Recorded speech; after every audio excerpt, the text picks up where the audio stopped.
Bonjour les furets! Aujourd'hui, on va s'attaquer à un déchet de nos salles de bain, les bouteilles de gel douche et de shampoing. Elles sont plus souvent en plastique, c'est-à-dire un des matériaux qui se recycle le moins bien, et issus d'une ressource non renouvelable. Il se trouve que l'emballage n'est pas le seul problème. Certains sont encore testés sur des animaux et ils contiennent des éléments qui sont dangereux pour notre santé et pour celle de l'environnement, comme les sulfates ou les silicones. Du coup, quitte à trouver une alternative zéro déchet, on peut aussi en profiter pour trouver des shampoings et des gels douche qui soient respectueux de notre santé et de celle des animaux. La première alternative dont je voulais vous parler, c'est la technique du no-poo. Donc c'est pas le fait de ne plus aller aux toilettes, c'est le fait de ne plus utiliser de shampoing du tout. Moi personnellement, je l'ai pas pratiqué, donc j'ai demandé à quelqu'un si je pouvais réutiliser son témoignage. Elle et son copain n'utilisent plus de shampoing depuis 8 ans. Lui se les brosse tous les jours, ce qui va répartir en fait le sébum sur toute la longueur des cheveux, et il va également les rincer à l'eau claire pour tout ce qui va être poussière.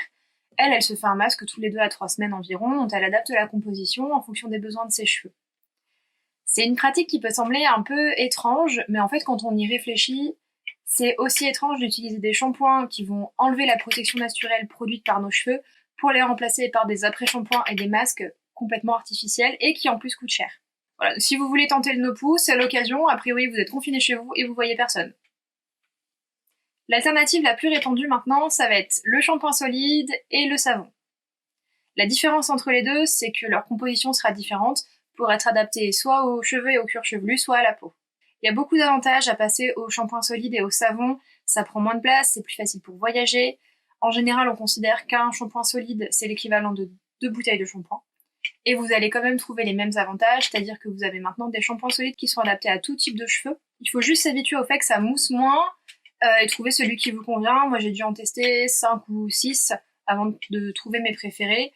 Je trouve qu'il faut vraiment bien se fier à ce qui est écrit sur l'emballage. Clairement, moi j'ai des cheveux normaux, je peux pas utiliser un shampoing pour cheveux secs ou un shampoing pour cheveux gras.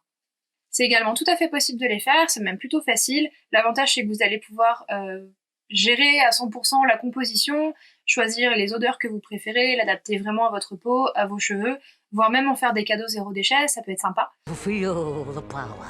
Oh, I could feel it. Par contre, ça va être pour tout ce qui est création de produits ménagers ou produits cosmétiques chez soi, le seul truc c'est que ça coûte moins cher, ça peut être zéro déchet, mais si vous le faites régulièrement. Si c'est juste pour faire un atelier, un après-midi, du coup vous allez avoir vos produits de base en fait qui ont quand même des contenants, ça va vous prendre un petit peu de temps, quelques tests.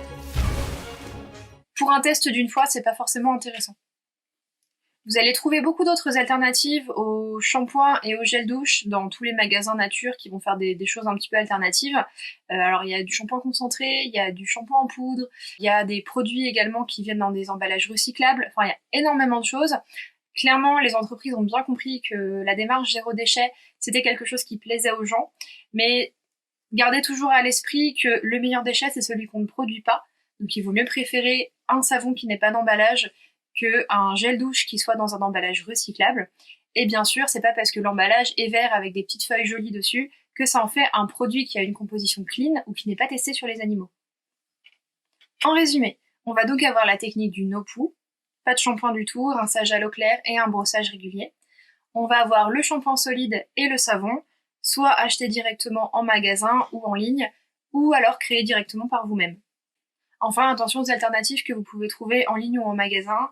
Vérifiez toujours que l'emballage est bien recyclable si vraiment il y en a un, que vous ne pouvez pas trouver de version sans emballage, et que la composition est toujours dans vos valeurs à vous. Voilà, j'espère que cette deuxième vidéo vous a plu. N'oubliez pas de mettre dans les commentaires si vous avez d'autres astuces, si vous avez éventuellement des recettes de shampoing ou de savon à nous partager, et puis si vous avez des envies pour les prochaines vidéos. D'ici là, prenez soin de vous, de vos proches, restez à la maison.